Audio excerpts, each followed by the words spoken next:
The summer update for GTA Online is on its way, and we do have a date that looks very promising, and that date is July 19th. And before that day, you're going to want to do some preparations for this update, so when it releases, you can make the most of all the content that gets added to the game. So in this video, we're going to go over the best ways to prepare for the summer update this year. But before we do get into all of that, be sure to like, subscribe, and hit that notification bell so you never miss any content just like this. So, getting back to the video. So firstly, let's have a look at what this update has to offer. We know that this summer update is going to be expanding upon the criminal careers of executive, biker, gun runner, and nightclub owners. Now, this is including the CEO, the bunker, and all of the MC businesses and the nightclub. So something that I think would be crucial is to make sure that you have all of these businesses purchased. Now, obviously, if you're not going to be able to afford to do all of this, then definitely don't do that. You want to have at least 5 million on the day that the update releases, so that you're 100% able to purchase the new content that releases on that day. The maximum you'll probably have to spend is about 2 million to purchase a certain building, but this update seems a bit different with it being expansions, so we're not really sure how much it's all going to cost. Obviously, later to the date we'll get more news and I'll update you when that news arrives, but as of right now we know that we're going to be getting expansions on these businesses, so I would definitely recommend purchasing all of them if you can, that being the bunker, all of the MC businesses, and the CEO office, which you'll probably have already, but I'll make sure you have that, and also make sure that you have a nightclub. Now, these are all pretty good to have anyway, so you should probably purchase them at some point down the line, but I would try and do it before July 19th just so that you can definitely make sure you can play the new content on that day. There are actually a couple other buildings that I definitely suggest that you purchase, and one of those is a high-end apartment. If you purchase a high-end apartment, you'll get access to a bunch of new heists. And like Rockstar have said in their newswire, they said that they're going to be increasing the payouts of some of the heists in the game. And it's likely that it is going to be the apartment heists and possibly the Doomsday heist. So if you haven't already, maybe purchase the facility because it's worth playing through anyway. And chances are, it might get a buff on the day of the update, but I'd say that's unlikely. I think it's just going to be the high-end apartment heist, but it's also possible it could be the Doomsday heist as well. We'll just have to wait and see. But yeah, definitely make sure you have a high-end apartment and probably a facility as well. In terms of vehicles you're going to want to have on the day that the update releases, I would still suggest the Oppressor Mark II. Now, I know that this is going to be nerfed and they're going to be decreasing the amount of missiles or something like that. It's just all around not going to be quite as good as it was. I would still suggest having the Oppressor Mark II if you don't already, because I think for preps and all the missions like that, it's still going to be the best vehicle that you can have. And if you don't want to use the Oppressor Mark II, I'd probably suggest something like a Buzzard or maybe a Deluxo, since those are still pretty good for preps. They're fast and you can get from one place to another, and you have the homing missiles for easily destroying cargo or whatever it is that you need to destroy in the mission.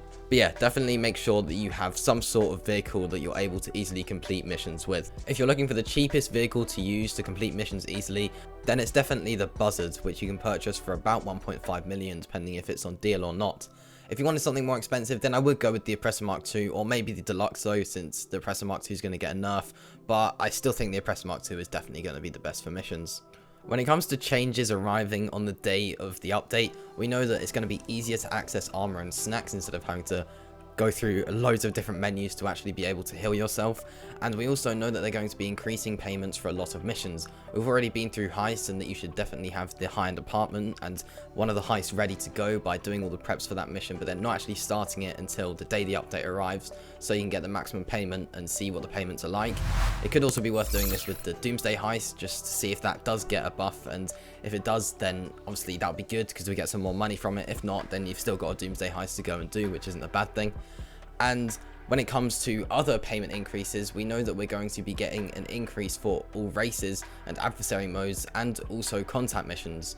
So when it comes to the races, I would highly suggest before the update arrives, creating a small playlist of about 3 to 5 races, just so on the day the update arrives, you can go through those and see what the payments are like. Obviously, the races in the game are really fun, so it's definitely worth playing them, but right now it sort of feels like you almost get no reward for playing them, and hopefully this increase will mean that you do get a somewhat significant amount of cash and XP for completing these missions. So hopefully these races will be worth a bit more, and it's definitely worth creating a small playlist of, I probably put a few stunt races, maybe an open wheel race and an adversary mode in there, just so on the day the update arrives you can easily quickly play that playlist with a few friends or something and then see what the payments are like.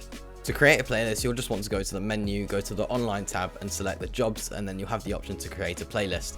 Just make sure that it really consists of just races and adversary modes, since you don't really want to put anything else in there because we don't 100% know what exactly is going to get the buff, but hopefully most of what you put in there, if not all, will have the increased payments. Like I said earlier, I recommend that on the day of the update you have at least 5 million. This way you'll be able to purchase probably some sort of vehicle, get some customization upgrades, and you'll also be able to get what content is needed. So if there's a new building or something that you need to purchase, you'll be able to do that with the 5 million. A bit more than 5 million would probably be ideal, just maybe 10 million or something, so you can really make sure you're able to max out all the customization if that's something you want to do. But 5 million would be the minimum that I'd say you'd want. That's what you'd want to be able to play all the new content on the day that the update arrives. So in terms of the best way to make that 5 or 10 million before the update, you're going to just want to do your typical grinding method in GTA. If you don't really have one, then just go through Care for Eco missions. You'll need the Kasatka submarines to be able to do this, and I'm sure you already have this. It is a relatively cheap price, and just keep on going through Care for Eco missions, and that is really the best way to be able to make the most amount of money in GTA. Just keep on going through those. It does get a bit repetitive, but it won't have to be for that long, and you'll definitely be able to purchase everything you want on the day of the update if you just keep on going through that heist. If you did want to switch things up, then the second best option is definitely the casino heist. You could maybe do some import-export vehicle cargo if you wanted to, as one of the CEO missions. That's something you could do, but really it's got to be the Care for Eco, and if you don't want to do that, then the casino heist is the second best option. So yeah, that's what you want to do before the update arrives, and that will be the best way to maximize the money that you can make before then. So the last thing you'll want to do before the update arrives, and this one is a bit of an optional one because it's really not necessary, but it's something I'll be doing, is playing through the current contact missions in the game.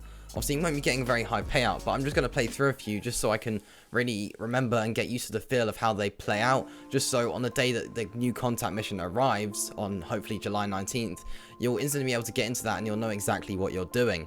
So yeah, before that update arrives, I would play through just one contact mission really. It doesn't really have to be anything more than that, just so you really know what it is. And it is worth noting, don't get too frustrated with the payout, because on the day of the update, these are going to be increasing, hopefully. It looks like that might be the case, so yeah, don't be too worried about the payout at the moment, and should be quite fun. The new contact mission does look like it's going to be a pretty cool one, with you working as a special IA field operative to investigate a budding criminal conspiracy. So yeah, this seems pretty cool and something that we haven't really had before.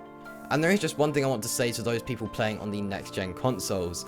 If you have a PlayStation 5 or Xbox Series X and S and haven't upgraded to the next-gen version of GTA Online, that's something I would highly suggest doing before this update arrives. Obviously, if a lot of your friends are still on the last-gen consoles, don't upgrade to the next-gen version. That's just not going to be any fun. You won't be able to play with them, and that's just not going to be good at all. So definitely stick to whatever your friends are on. But if you have a next-gen console and you're able to upgrade, then definitely do that, because you are going to be getting a lot of top requested community improvements and overall some good gameplay updates, so it's definitely worth upgrading to that if it's possible. It looks like quite a few improvements are going to be arriving with this new update and past that new update, so it's definitely worth upgrading when it's possible. But for all of you on the last-gen consoles, don't worry, because other than that, all the new content and everything like that is going to be arriving on last-gen consoles too. So hopefully you now know how to prepare for this update, which will hopefully be arriving on July 19th.